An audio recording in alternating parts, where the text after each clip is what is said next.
Alhamdulillah wassalatu wassalam ala Rasulillah Nabiyina Muhammad wa ala alihi wa sahbihi wa man wala amma ba'd. Saudara-saudariku seislam dimanapun Anda berada, semoga Allah Subhanahu wa taala mencurahkan ilmu yang bermanfaat bagi kita semuanya.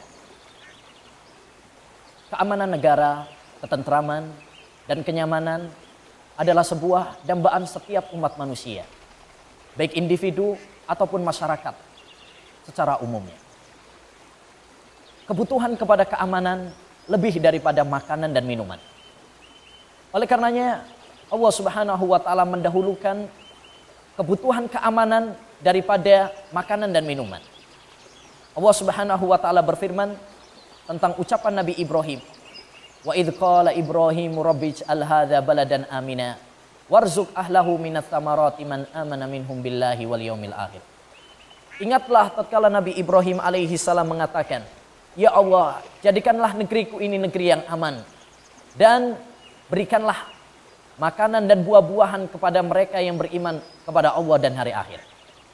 Perhatikan Nabi Ibrahim, beliau mendahulukan meminta kepada Allah keamanan negara daripada makanan dan minuman. Apa sebabnya?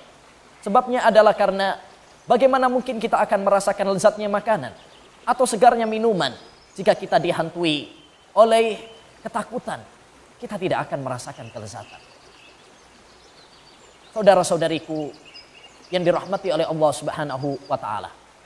Oleh karenanya, suatu kepastian dan suatu keharusan bagi semua kita adalah berusaha semaksimal mungkin untuk bahu-membahu membangun negara ini menjadi negara yang aman.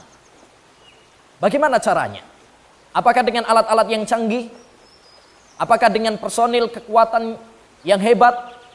Tidak cukup hanya dengan itu. Bukankah negara-negara kafir mereka memiliki pasukan militer yang kuat? Mereka memiliki alat-alat yang canggih. Namun, apakah mereka mendapatkan keamanan negara? Tidak. Begitu banyak kerusakan-kerusakan di negara mereka. Masih banyak perampokan, pelecehan, ya, perzinaan dan lain sebagainya di negeri mereka. Bagaimana caranya? Islam telah menjelaskannya secara indah. Yang pertama adalah perkuat tauhid. Kita hanya beribadah hanya kepada Allah Subhanahu wa taala. Itulah kunci kemakmuran dan kunci keamanan negara. Allah berfirman, "Alladzina amanu wa lam yalbisu imanahum bidzulmin, ulaika lahumul amnu wa hum muhtadun." Orang-orang yang beriman dan tidak mencampur adukkan keimanan mereka dengan kesyirikan, dengan kezaliman, maka mereka akan mendapatkan keamanan di dunia dan di akhirat.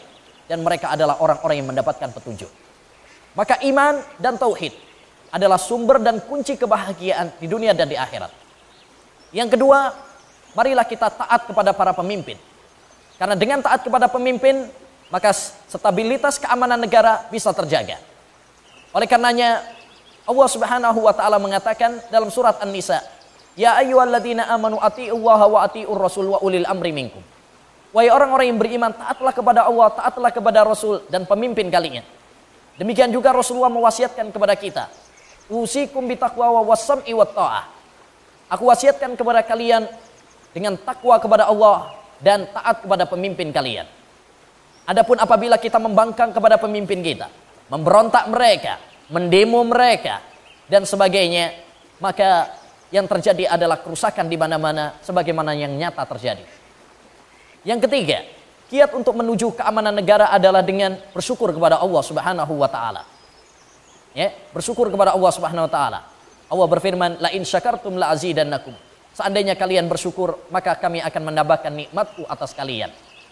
Maka mari kita semuanya menjaga stabilitas keamanan negara. Dan janganlah kita menjadi orang-orang yang merusak negara dengan pengerusakan, anarkisme, ya, keributan, bentrok dan sebagainya, tawuran dan sebagainya. Wa akhirul kalam anil hamdulillahi rabbil alamin.